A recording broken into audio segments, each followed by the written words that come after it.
Hey guys, hello, good morning, good afternoon, good evening from wherever you may be. This is Chat with Matt. It is the 23rd of October.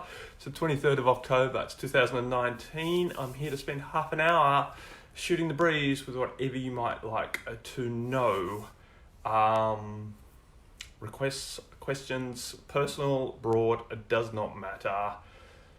Let me see. And no one has written anything in ahead of time, so I am freelancing it.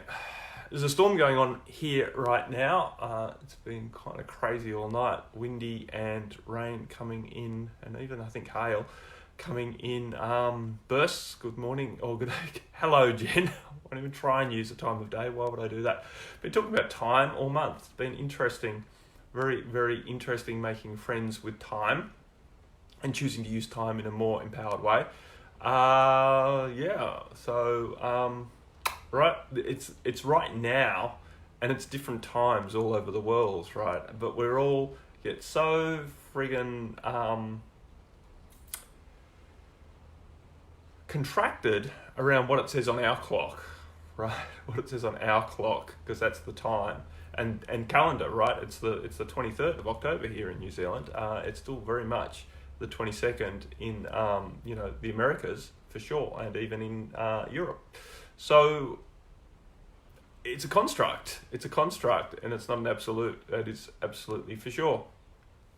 But it works for us, and it's just a matter of being mindful, and it's just a matter of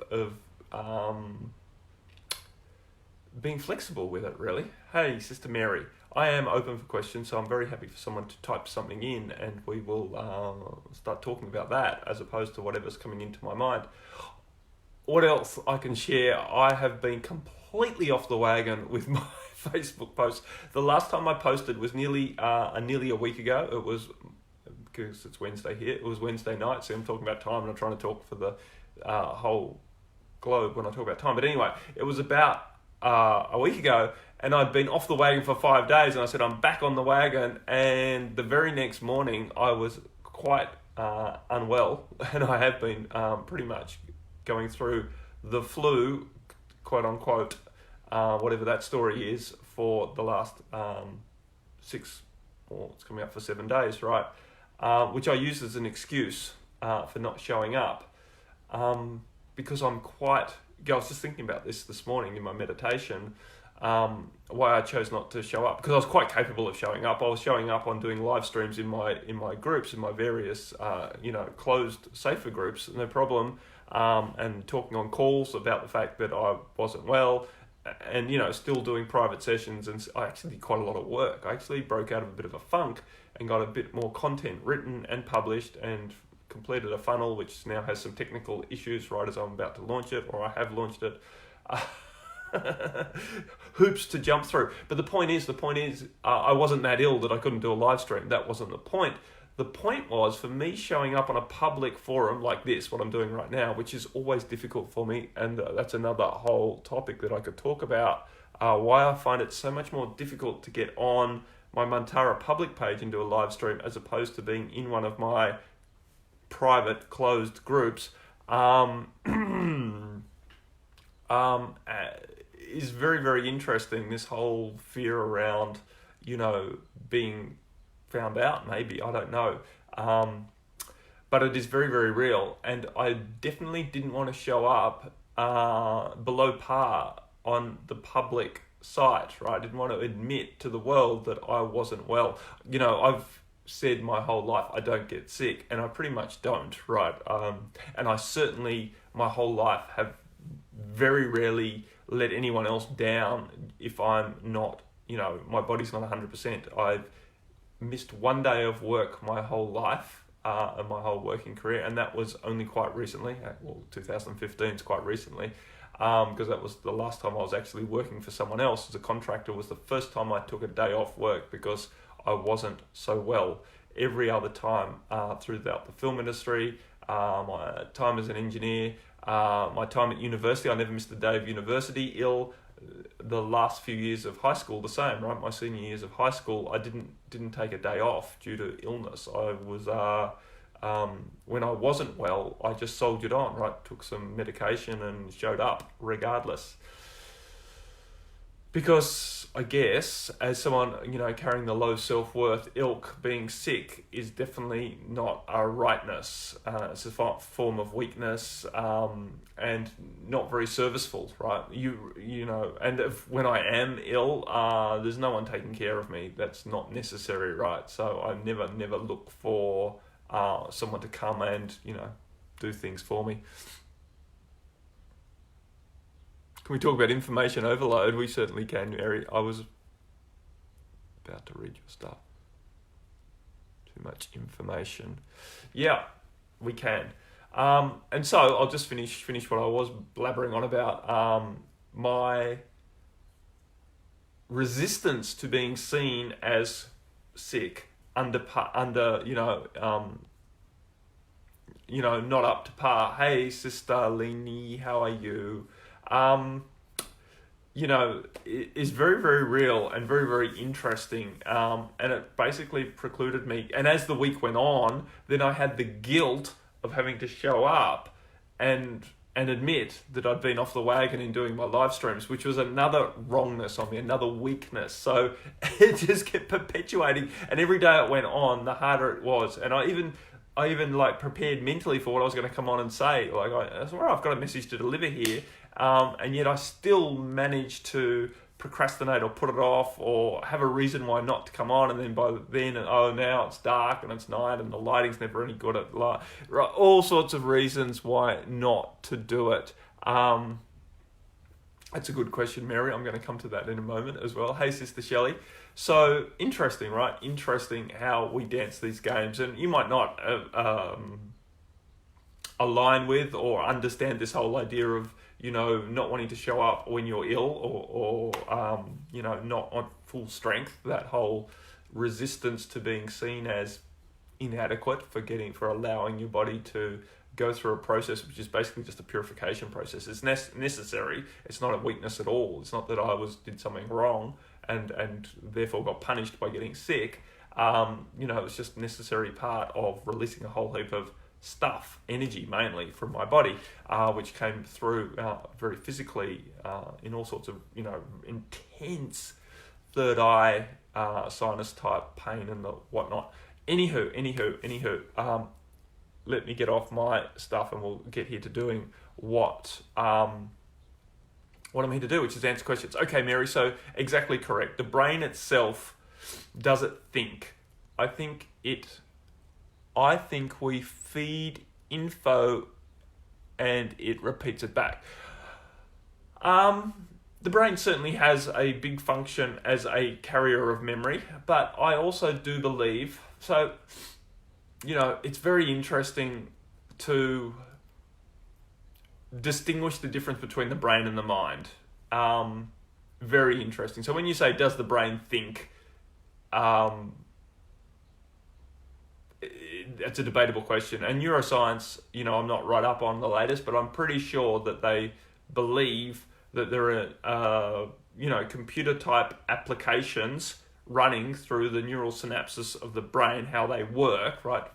Bunches of switches basically that do compute things. And so we definitely calculate things. We don't just remember. Like if I ask you what's 13 times 54, I can work that out in my head, right? So I actually am computing that. I don't remember whatever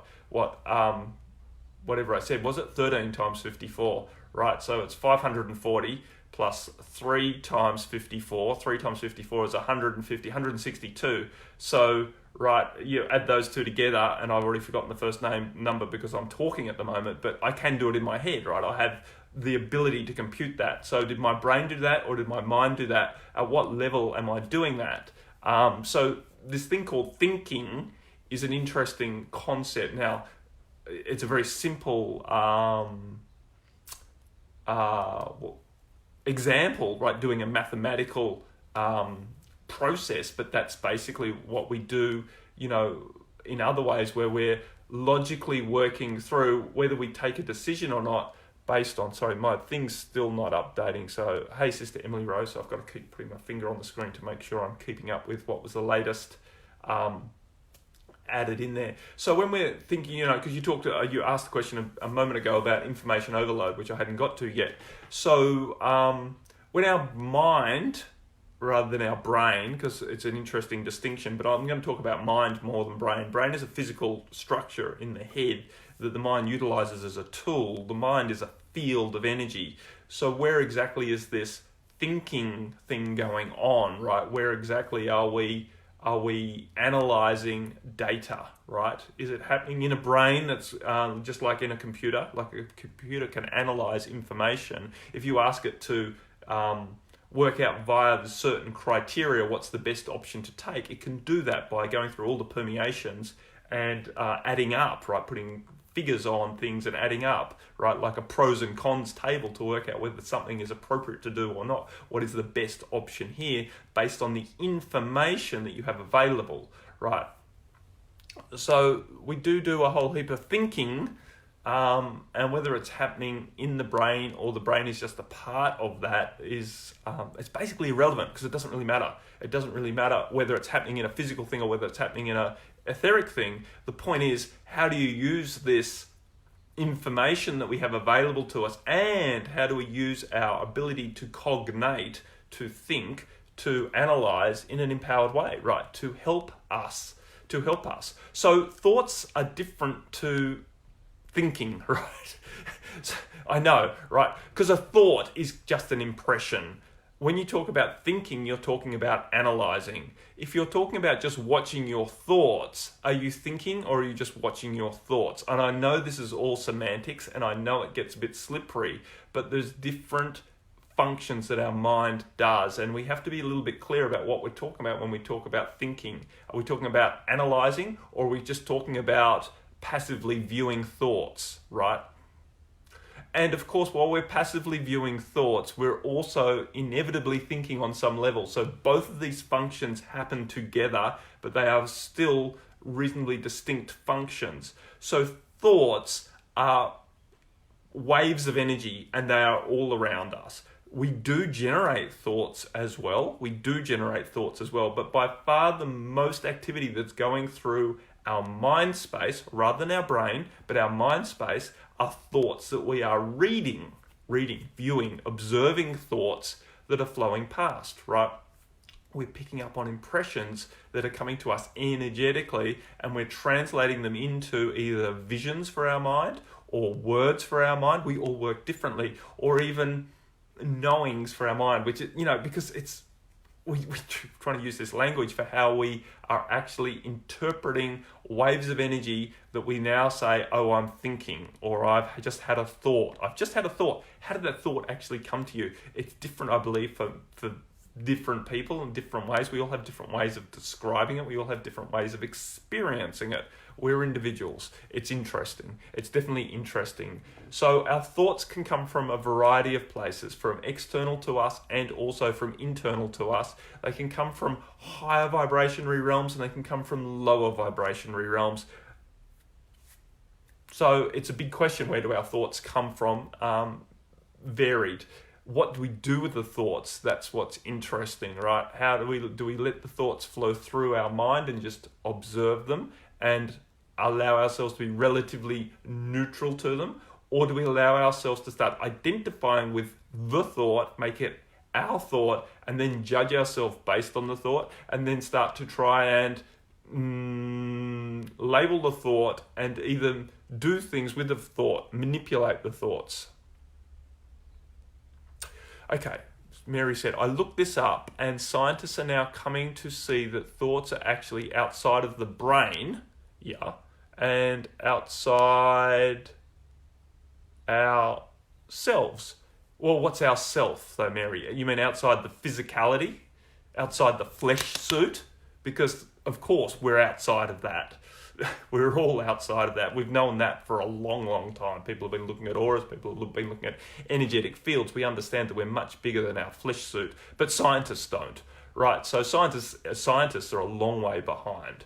So, yeah, the brain is just a tool, just part of what the mind utilizes to do this thing called thinking and analyzing and remembering, right?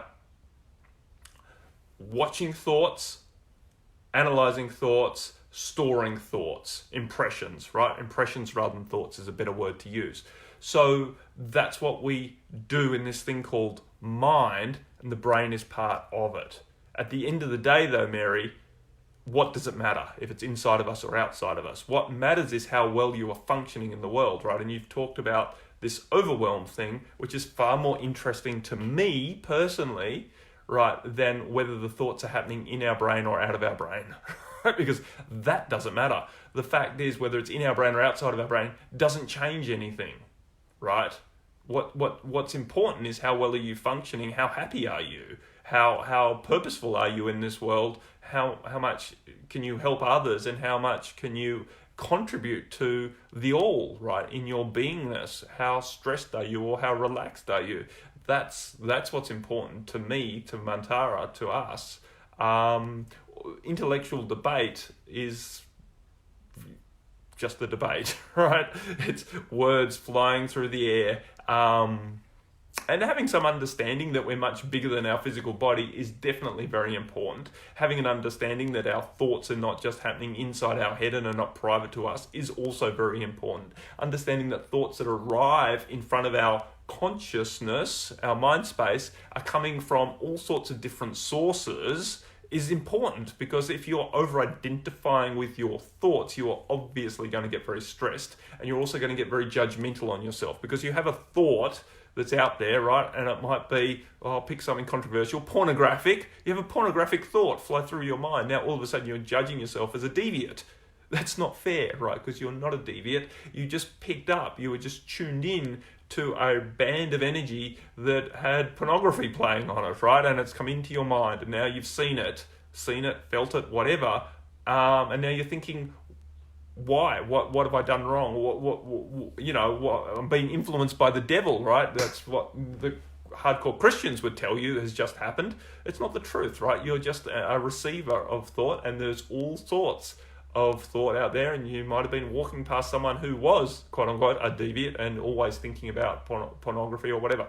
Okay, let's use another example. You just walking down the street and you see someone across the road, and all of a sudden the thought comes to you that, oh my God, they're fat.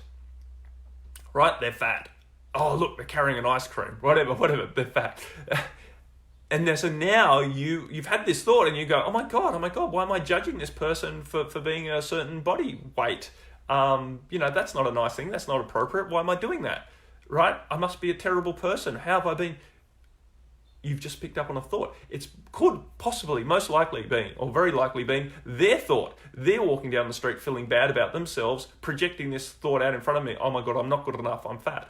The point is they're thinking they're not good enough, and that might align with you. You might have your own not good enoughs, and you are tuned to not good enough. And then someone else is walking down the street with their not good enough. You are already aligned with the vibration of not good enough. Their reason for not good enough comes into your mind, and then you go, oh, they're not good enough because they're fat, or they're whatever, badly dressed, or whatever their preoccupation with their not good enough is. You see it, and then you think it as well. Basically, all you're doing is reading the energy that they are radiating. They're radiating that energy because that's their predominant thought at this moment. They're not feeling good enough. They're down on themselves because they're overweight. And so you pick it up, and now you're quite likely to beat on yourself because you're not good enough, right? And now you're beating on yourself because you've had a judgmental thought. You didn't have a judgmental thought. You just read their judgmental thought. You weren't cognating the fact that there's something wrong with them and you need to find a reason why they're wrong, and that's the reason why they're wrong, and that they should be doing something about it. That wasn't your mandate. You just read their energy, and now it's presented in your mind. Now, if you over-identify with that, you start making yourself wrong. And the last thing we need to do, people like you and me, Mary, is make ourselves wronger, right? Because we already are choosing to, intending to step past our quote-unquote wrongness, our not good enough, our low self-worth.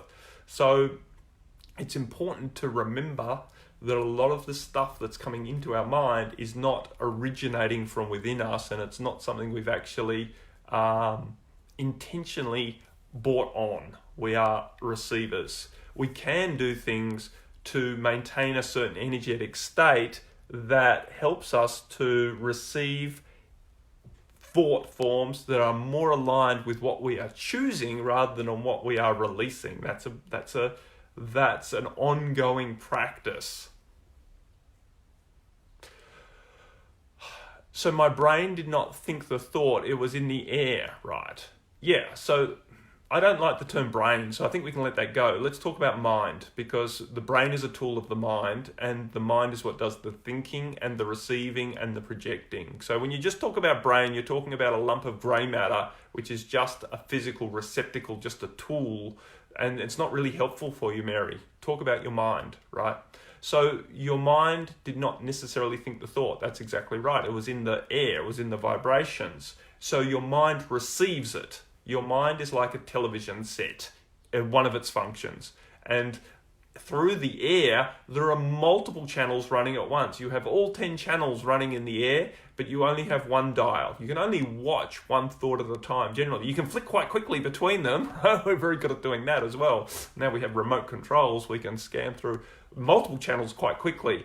And that's why we get overwhelmed, right? Because we keep flicking. Oh, I don't like that channel. Oh, I don't like that channel. Oh, I don't like that channel. Now you're going to try to work out, your brain's trying to make sense of all this information, right, that's coming in, because that's the process of the mind, to make sense of information, basically to keep you alive, to keep you safe. So you're always scanning information, what's out there in the air, not just what you're seeing, hearing, smelling, tasting, but what you are feeling or receiving mentally on the mental wavelengths, to keep you safe.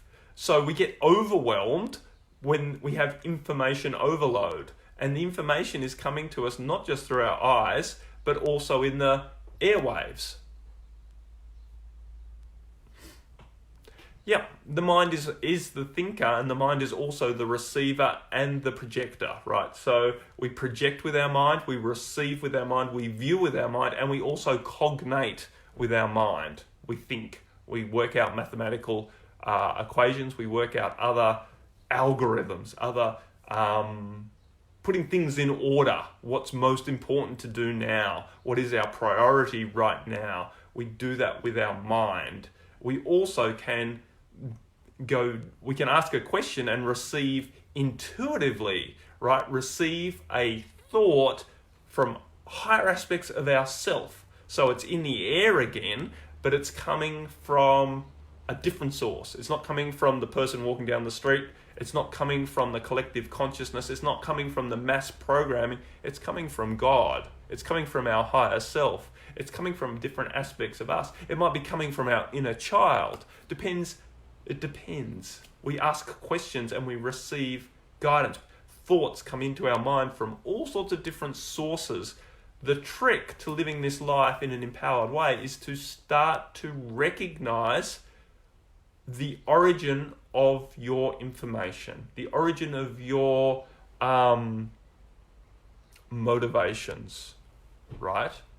Your motivations, because we call them thoughts, but they're really just impressions, because it's very hard to classify them based on how we perceive them. So what is an inspiration as opposed to a mundane thought? What is someone else's judgment as opposed to your higher thinking?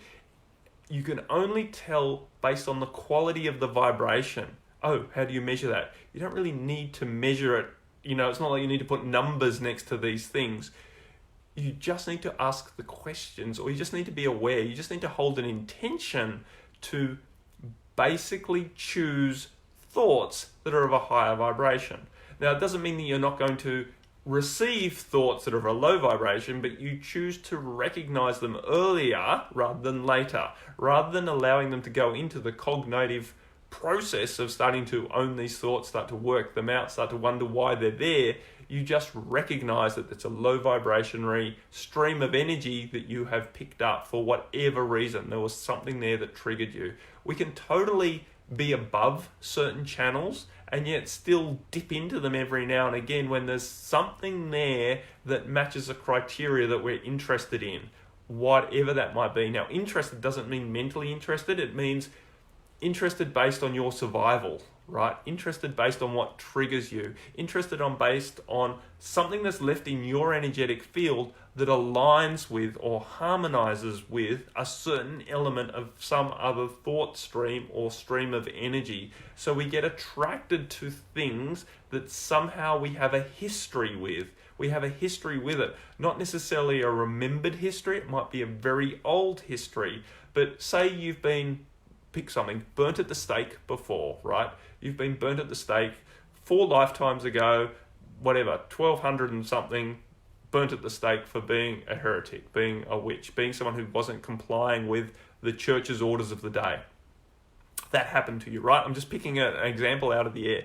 Now, all sorts of emotions went through your body and yourself at that time, right? The idea of the injustice of it, perhaps, the pain of it, the trauma of it, perhaps, the shame of it, right? Because it generally happened in public, your rest of your family around, all of the rest, what that meant for them, right? What it meant for the rest of your family to have you picked out and burnt for your actions, right? Or whatever.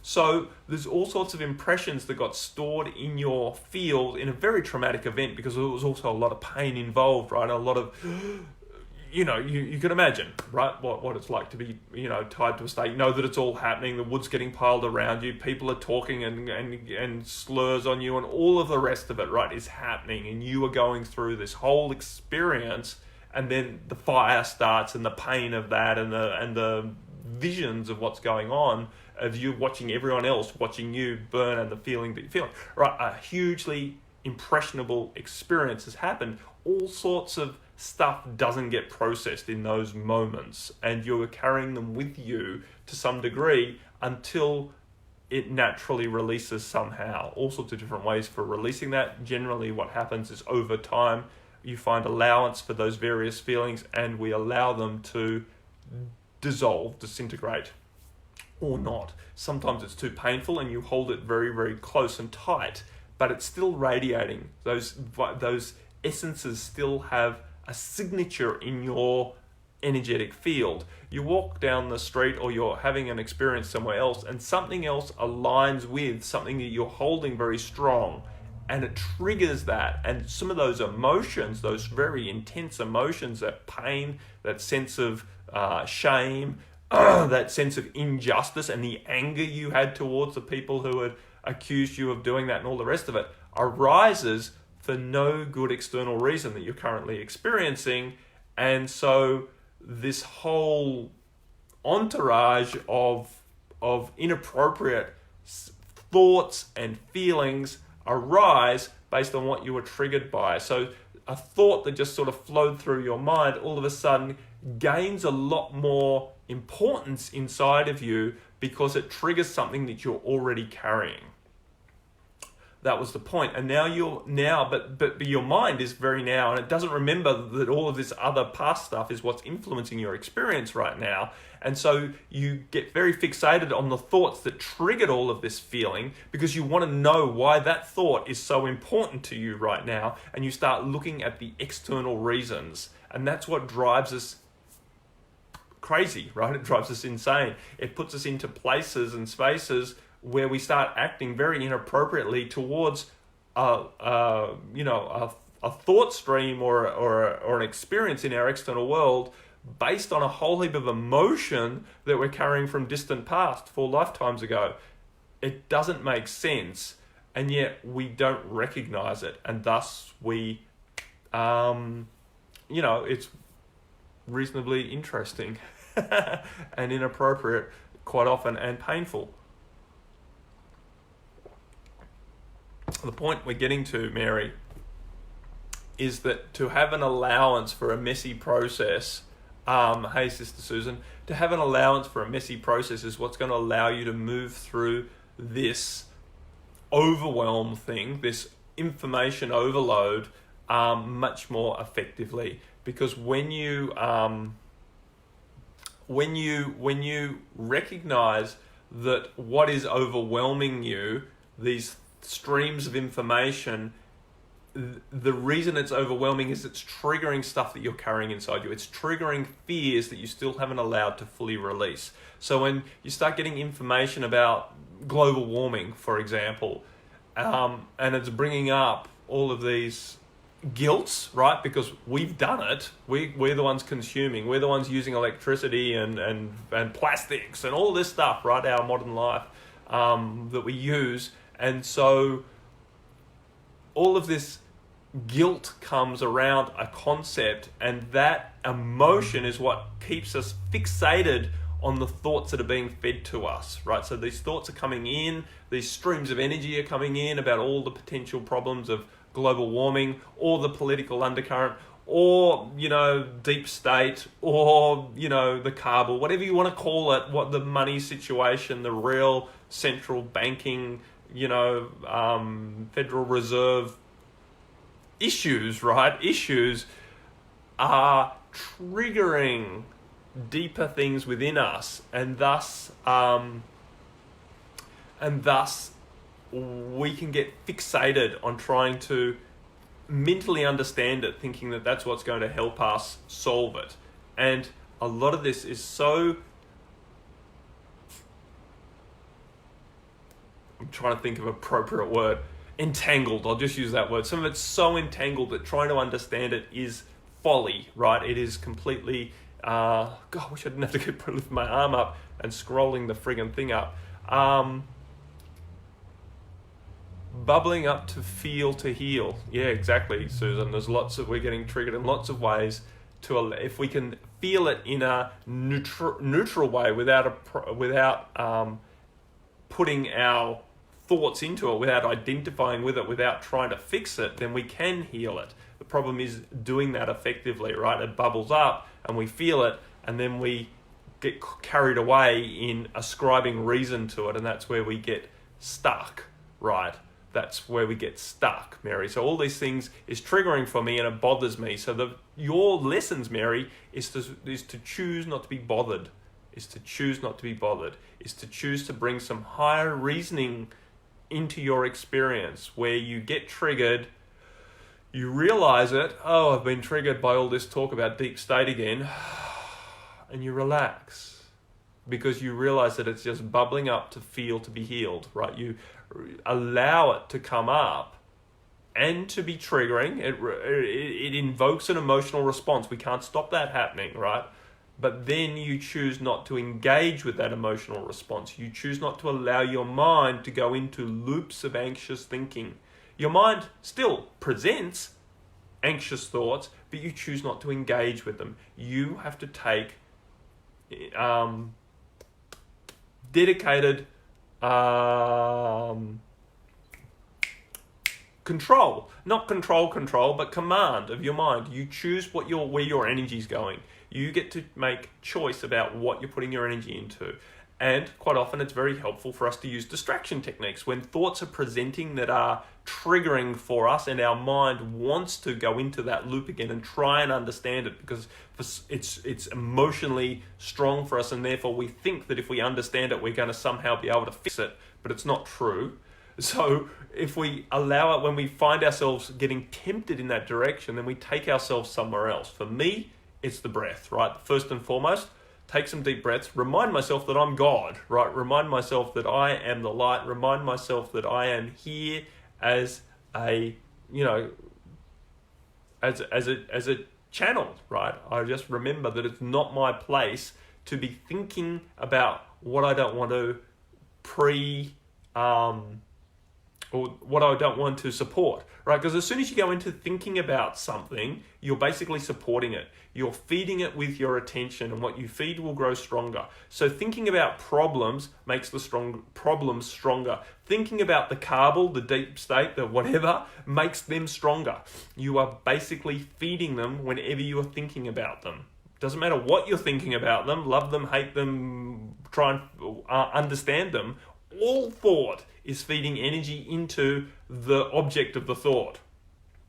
So if you don't want to do that, then you stop worrying about this stuff and you start bringing your attention back to what you are advocating for. what you are standing for, what you represent with your energy field. You start putting your energy much, much more into the solution that you wish to see rather than the problem that you perceive, right? Because the problem is just a perception. The problem is our perception of these situations. When we all switch our perception of the situations, the problems will dissolve along with the object of that, right? So don't dance with the shit, Mary. Exactly as you said. So that's it. So running full loop back to where we started from, this information overload, you get to choose what information you're bringing into your stream. And we all have computers, we all have this friggin' Facebook and various realms of information, and we still have this belief that information keeps us safe, right? That we need to stay informed. This has been sold to us back at the turn of the century when news channels started working out what a massive economic possibility selling the news was. This idea that knowing the news is your responsibility, and it's irresponsible if you stay ignorant to what's happening in every corner of the globe, right? That's been sold to you as a truth, right? That's irresponsible if you don't want to know what's happening in places that you've never been, never seen, and never will go.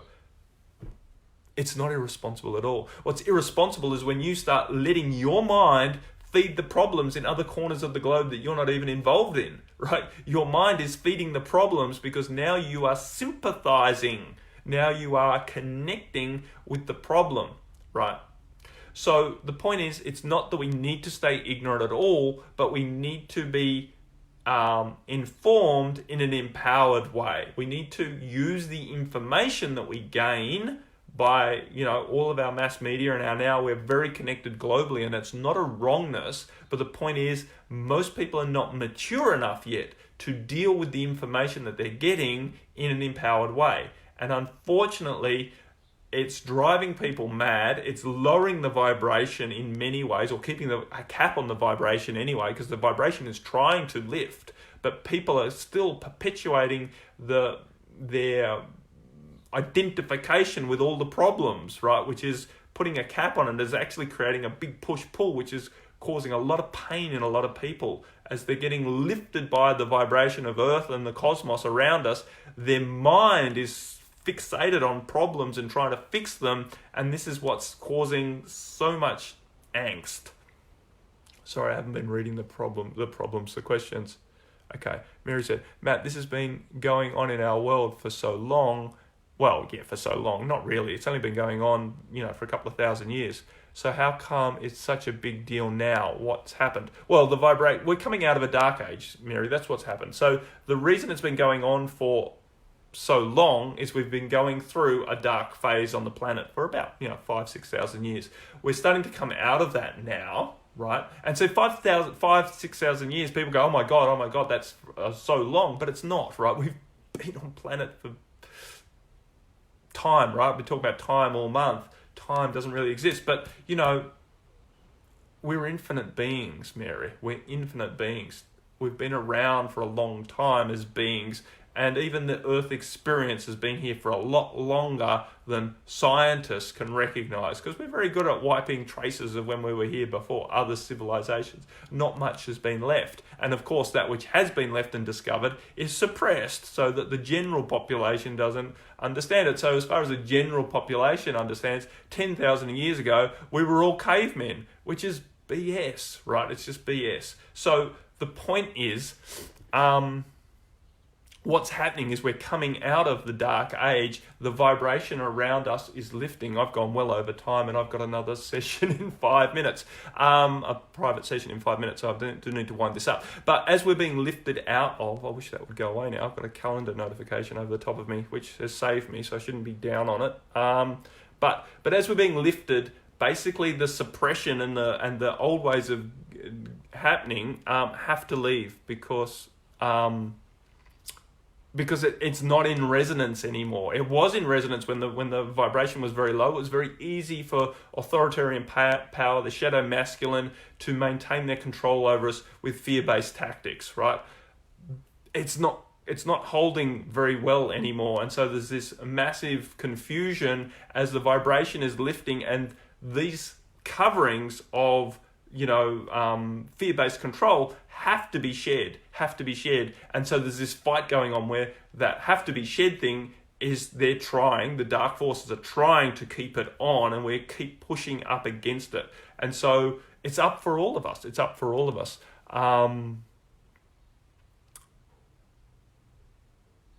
You might have thought that you're a happier being ignorant, but your soul wasn't.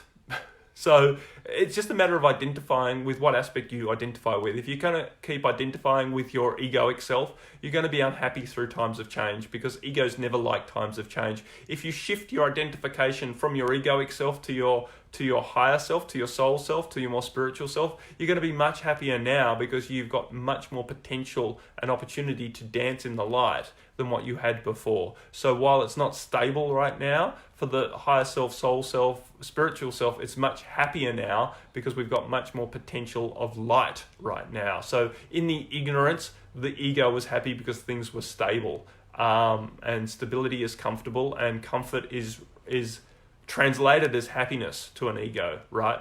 But it's not real happiness.